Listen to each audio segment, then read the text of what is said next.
नमस्कार साथियों, मैं देवाराम सारन स्वागत करता हूं आप सबका टॉप ऑफिसर्स क्लासेस के इस डिजिटल प्लेटफॉर्म पर। तो मैं आशा करता हूं कि आप सब स्वस्थ होंगे। तो दोस्तों, ये जो अपन बात कर रहे थे वो कर रहे थे 12th एग्रीकल्चर केमिस्ट्री के बारे में। किसके बारे में कर रहे थे? 12वीं क्लास की जो एग्रीकल्चर केमिस्ट्री है उसके जो फर्स्ट चैप्टर है उसके बारे में जो अपन बात कर रहे थे। अपन ने जो इसमें 2 क्लासें हो गई है, आज अपन बात करते हैं उससे आगे की। तो आगे की बात करते हैं तो दोस्तों आज बात करेंगे अपन चट्टानों के बारे में। किसके बारे में बात करेंगे दोस्तों? चट्टानों के बारे में बात करेंगे कि चट्टानें क्या होती है। बात करते हैं अपन, अगर चट्टानों की बात करें दोस्तों तो चट्टानें क्या होती है कि चट्टानें होती है एक या एक से अधिक जब ठोस पदार्थों से मिलकर बनी हुई होती है। एक या एक से अधिक पदार्थों से बने हुए ठोस पिंड को क्या कहते हैं? चट्टानें कहते हैं। क्या होती है दोस्तों कि एक या एक से अधिक पदार्थों से बने हुए ठोस पिंड को चट्टानें कहते हैं। तो चट्टानें क्या होती है दोस्तों कि एक या एक से अधिक, इसमें एक खनिज पदार्थ भी हो सकता है और यहाँ एक से अधिक भी हो सकता है। जैसे बात करें इसकी लाइमस्टोन की बात करें तो लाइमस्टोन है जो एकमात्र जो खनिज होता है कैल्साइट उससे मिलकर है जो बनी होती है। और जो उसके बाद में ग्रेफाइट की बात करें तो ये है जो विभिन्न प्रकार के खनिज पदार्थों से है जो मिलकर बनी हुई होती है। अपन बात करते हैं अब उसके आगे। तो यह एक या एक से अधिक पदार्थों से मिलकर बनी होती है और उसमें जो चट्टानों का भौतिक तथा रासायनिक संगठन है जो उसमें पाए जाने वाले खनिज गुणों पर निर्भर करता है। चट्टान का भौतिक संगठन या फिर अपन रासायनिक संगठन की बात करते हैं तो चट्टानों का जो भौतिक संगठन या जो रासायनिक संगठन होता है वो उसमें पाए जाने वाले खनिज पदार्थों पर निर्भर करता है। एक लाइमस्टोन है जो एकमात्र एक खनिज से मिलकर बनी हुई चट्टान है। लाइमस्टोन कितने खनिजों से मिलकर बनी होती है? लाइमस्टोन है वो एक खनिज से मिलकर बनी हुई होती है और वो खनिज कौन सा होता है? कैल्साइट होता है। कौन सा होता है दोस्तों? कैल्साइट होता है। जो लाइमस्टोन है वो कैल्साइट से है जो मिलकर बनी हुई होती है। उसके बाद में बात करें अपन ग्रेफाइट की तो ग्रेफाइट है जो कई सारे खनिजों से मिलकर बने हुए होते हैं। ग्रेफाइट में जो कई सारे खनिज होते हैं, प्रत्येक चट्टान की अपनी है जो निश्चित विशेषताएं होती है। आग्नेय चट्टान की बात करें, अवसादी की बात करें, रूपांतरित की बात करें तो उनकी है जो प्रत्येक की है जो अपनी है जो निश्चित विशेषता होती है। जैसे उसकी संरचना, उसका रंग, उसका आपेक्षिक घनत्व, उसमें जो टूटने की क्रिया है, जो उसके विखंडन क्रिया है वो, और उसमें पाए जाने वाले खनिजों का संगठन होता है वो निश्चित होता है। उसके बाद में बात करते हैं अपन चट्टानों के वर्गीकरण की। किसकी बात करते हैं दोस्तों? चट्टानों के वर्गीकरण की बात करते हैं अपन। अगर बात करें चट्टानों के वर्गीकरण की तो चट्टानों के वर्गीकरण की बात करें अगर अपन दोस्तों तो चट्टानें जो 3 प्रकार की होती है। कितनी होती है दोस्तों? उत्पत्ति के आधार पर जो चट्टानें होती है वो 3 प्रकार की होती है। कितने प्रकार की होती है दोस्तों? उत्पत्ति के आधार पर चट्टानें वो 3 प्रकार की होती है। अब बात करते हैं अपन चट्टानों के वर्गीकरण की। तो चट्टानों के वर्गीकरण की बात करें तो इनको है जो उत्पत्ति के आधार पर है वो 3 भागों में बांटा गया है। कितने भागों में बांटा गया है दोस्तों? उत्पत्ति के आधार पर जो चट्टानें होती है इनको 3 भागों में बांटा गया है। चट्टानों अपन बात करते हैं चट्टानों के वर्गीकरण की। चट्टानों का वर्गीकरण की बात करें तो इनको है जो उत्पत्ति व संरचना के आधार पर कितने भागों में बांटा गया है? उनको उत्पत्ति व संरचना के आधार पर 3 भागों में बांटा गया है। कौन कौन से 3 भाग है उनके बारे में जो अपन बात करते हैं। पहली चट्टान आती है वो होती है आग्नेय चट्टान। कौन सी चट्टान आती है दोस्तों? पहली आती है आग्नेय चट्टान। कौन सी आती है? आग्नेय चट्टान। दूसरी आती है अवसादी चट्टान। कौन सी आती है दोस्तों? अवसादी चट्टान। और जो तीसरी चट्टान होती है वो होती है रूपांतरित चट्टानें। कौन सी होती है दोस्तों? रूपांतरित चट्टानें। रूपांतरित चट्टानें, आग्नेय चट्टानें, अवसादी चट्टानें और रूपांतरित चट्टान होती है। अब बात करें अपन इस आग्नेय चट्टान की। किसकी बात करें दोस्तों? इस आग्नेय चट्टान की बात करते हैं तो आग्नेय चट्टानों को भी है जो 2 भागों में बांटा गया है, उत्पत्ति के आधार पर और रासायनिक संगठन के आधार पर। किसकी बात करते हैं? आग्नेय चट्टानों को। तो इनको है जो 2 भागों में बांटा गया है। एक तो है उत्पत्ति के आधार पर। किसके आधार पर दोस्तों? उत्पत्ति के आधार पर।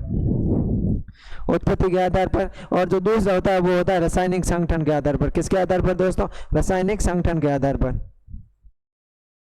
रासायनिक संगठन। उत्पत्ति के आधार पर अपन बात करते हैं तो उत्पत्ति के आधार पर है जो इनको 2 भागों में बांटा गया है। कितने भागों में बांटा गया है दोस्तों? उत्पत्ति के आधार पर है जो इनको 2 भागों में बांटा गया है। कौन कौन से भाग है वो? एक है आंतरिक आग्नेय चट्टान और दूसरी है बाह्य आग्नेय चट्टान। पहली कौन सी है? आंतरिक आग्नेय चट्टान।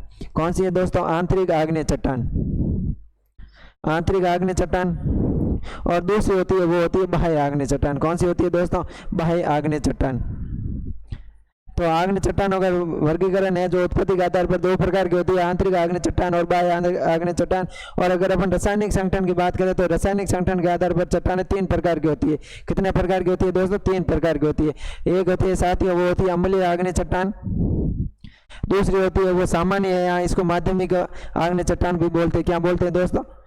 सामान्य है या माध्यमिक आग्नेय चट्टान, माध्यमिक। और जो तीसरी होती है वो होती है भास्मिक चट्टानें। कौन सी होती है दोस्तों? भास्मिक या सारी होती है। इनमें जो सिलिका की मात्रा कम पाई जाती है और अम्लीय चट्टान होती है, इनमें जो सिलिका की मात्रा लगभग 65 से 85% पाया जाता है, अधिक पाया जाता है। ये हो गया दोस्तों चट्टानों का वर्गीकरण। अब अपन बात करते हैं आग्नेय चट्टानों के बारे में। किसके बारे में बात करेंगे? आग्नेय चट्टानों के बारे में। अपन बात करें आग्नेय चट्टानों की, तो आग्नेय चट्टानें क्या होती है दोस्तों? आग्नेय चट्टान होती है वो होती है जब ज्वालामुखी का लावा है वो गर्म होकर पृथ्वी की सतह के ऊपर या पृथ्वी की सतह के अंदर जब वो ठंडा होकर एक ठोस रूप का आकार धारण करता है तो उसको अपने जो आग्नेय चट्टान कहते हैं। किसको कहते हैं? ताप के कारण पिघले हुए लावा पृथ्वी की सतह या पृथ्वी की सतह के अंदर ठोस रूप में एकत्रित होने से जिन चट्टानों का निर्माण होता है उनको जो आग्नेय चट्टानें कहा जाती है। जो ज्वालामुखी का लावा होता है वो गर्म होकर जो अंदर से पृथ्वी की सतह के अंदर या पृथ्वी की सतह के बाहर आता है और जब वो ठंडा होकर ठोस रूप का धारण करता है तो उसको अपने जो आग्नेय चट्टानें कहते हैं। और ये चट्टानें होती है सबसे पुरानी चट्टानें होती है। आग्नेय चट्टानें क्या होती है दोस्तों? सबसे पुरानी चट्टानें होती है, सर्वप्रथम बनने वाली चट्टानें होती है। और इन चट्टानों को है जो अन्य चट्टानों की जन्मदात्री भी कहते हैं। आग्नेय चट्टानें होती है वो अन्य चट्टानें जैसे अवसादी और रूपांतरित चट्टानों के क्या होती है? जन्मदात्री होती है। यानी कि अवसादी चट्टानें और रूपांतरित चट्टानों का जो निर्माण है वो आग्नेय चट्टानों से होता है। उसके बाद में अपन आगे की बात करते हैं। आगे बात करें तो आगे आती है उत्पत्ति के आधार पर आग्नेय चट्टानों को है जो दो भागों में विभक्त किया गया है। उत्पत्ति के आधार पर कितने भागों में विभक्त किया गया है? दो भागों में विभक्त किया गया है। और ये जो आग्नेय चट्टानें होती है ये थल मंडल का लगभग 95% भाग बनाती है। आग्नेय चट्टानें कितने थल मंडल का कितना भाग बनाती है? लगभग है जो 95% है जो भाग बनाती है। उसके बाद में अपन बात करते हैं तो यह है जो दो प्रकार की होती है। एक होती है आंतरिक आग्नेय चट्टान और दूसरी होती है बाह्य आग्नेय चट्टान। कौन सी होती है? आंतरिक आग्नेय चट्टान और बाह्य आंतरिक आग्नेय चट्टान। अपन बात करते हैं आंतरिक आग्नेय चट्टानों की। ये जो ज्वालामुखी के उद्गार का जो लावा है वो पृथ्वी सतह के अंदर ही ठंडा होकर चट्टान का रूप धारण करता है तो उसको आंतरिक आग्नेय चट्टान कहते हैं। और ये धीरे धीरे क्रिस्टलीय रूप का धारण कर लेती है, जैसे ग्रेनाइट है, क्वार्ट्ज है, डायोराइट है। ये होती है आंतरिक आग्नेय चट्टान। उसके बाद में बात करते हैं अपन बाह्य आग्नेय चट्टानों की। तो ये क्या होता है कि जब ज्वालामुखी के फटने से जो लावा है वो पृथ्वी सतह के ऊपर आ जाता है तो वो उससे है जो बाह्य आग्नेय चट्टानों का निर्माण होता है।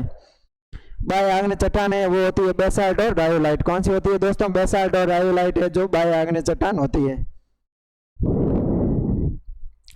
अब बात करते हैं इससे आगे अपन, तो इससे आगे है जो आग्नेय चट्टानों को है वो रासायनिक प्रकृति के आधार पर 3 भागों में बांटा गया है। रासायनिक संगठन के आधार पर आग्नेय चट्टानों को कितने भागों में बांटा गया है दोस्तों?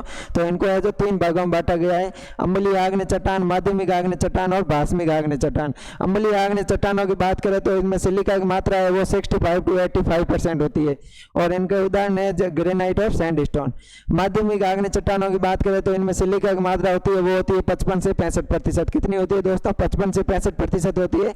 और इनके एग्जाम्पल है एंडीसाइट, डायोराइट और सिएनाइट। और भास्मिक आग्नेय चट्टानों की बात करें तो इनमें सिलिका होता है 45 to 55%, यानी कि 45 से 55% है जो इनमें भास्मिक आग्नेय चट्टानों में सिलिका होता है। और इनका उदाहरण है कैसाल्ट और लाइमस्टोन। क्या होता है दोस्तों? कैसाल्ट और है जो लाइमस्टोन होता है। उसके बाद में बात करें अपन इससे आगे, तो आगे आती है आग्नेय चट्टानों की विशेषताएं। क्या आती है दोस्तों? आग्नेय चट्टानों की विशेषताएं। तो आग्नेय चट्टानों की ये जो परतों का अभाव होता है और ये स्तरहीन होती है। आग्नेय चट्टानों में क्या होता है दोस्तों? परतों का अभाव होता है और ये स्तरहीन होती है। और इनमें क्या होती है? क्रिस्टल होती है, परंतु इनमें क्रिस्टलों की संख्या और स्वरूप इनका है जो निश्चित नहीं होता है। जो आग्नेय चट्टानें होती है इनमें क्या होता है? ये क्रिस्टलीय होती है, लेकिन इसमें है जो क्रिस्टलों की संख्या और इनका स्वरूप निश्चित नहीं होता है। इनमें गोल कणों का अभाव होता है, लेकिन जब आग्नेय चट्टानें टूटती है तो इनमें जो है गोल कणों का निर्माण हो जाता है। और ये चट्टानें संघन, अति कठोर एवं संगठित होती है। उसके बाद में बात करें मुख्य रूप से आग्नेय चट्टानों की, तो मुख्य रूप से आग्नेय चट्टान है वो है ग्रेनाइट। कौन सी है दोस्तों? ग्रेनाइट। अब बात करें अपन अगर ग्रेनाइट के बारे में, तो ग्रेनाइट कैसी होती है? कठोर आग्नेय चट्टान होती है, क्रिस्टलीय होती है और मोटे दाने वाली होती है। कैसे होती है? कठोर होती है, क्रिस्टलीय होती है, मोटे दाने वाली होती है। और यह है जो अम्लीय होती है। कैसी होती है? अम्लीय होती है। और इनका रंग कैसा होता है? हल्का रंग की होती है। ग्रेनाइट किस रंग की होती है? हल्के रंग की होती है दोस्तों, ध्यान रखना।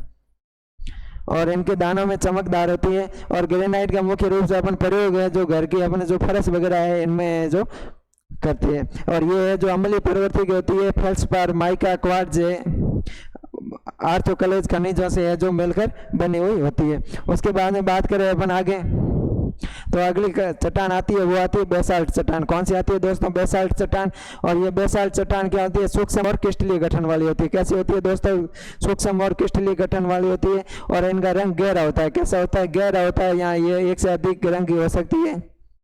इनका रंग गहरे हरे से लेकर काले रंग में भी पाई जाती है। आमतौर पर इसका रंग होता है गहरा भूरा या काला, कुछ हरे भूरे नीले रंग में भी पाई जाती है। और इनका जो बेसाल्ट है वो कठोर तथा दानेदार होती है। और इनकी जो प्रकृति होती है वो कैसे होती है? भास्मिक प्रकृति होती है, यानी कि इसमें जो सिलिका होता है वो न्यूनतम पाया जाता है, लगभग 45 से 55% है जो पाया जाता है। तो दोस्तों आज की क्लास को अपन यहीं पर समाप्त करते हैं। कल अपन पढ़ेंगे अवसादी चट्टानों के बारे में। किसके बारे में पढ़ेंगे दोस्तों? अवसादी चट्टानों के बारे में। तो आज की वीडियो देखने के लिए आप सबका बहुत बहुत धन्यवाद। जय हिंद, जय भारत।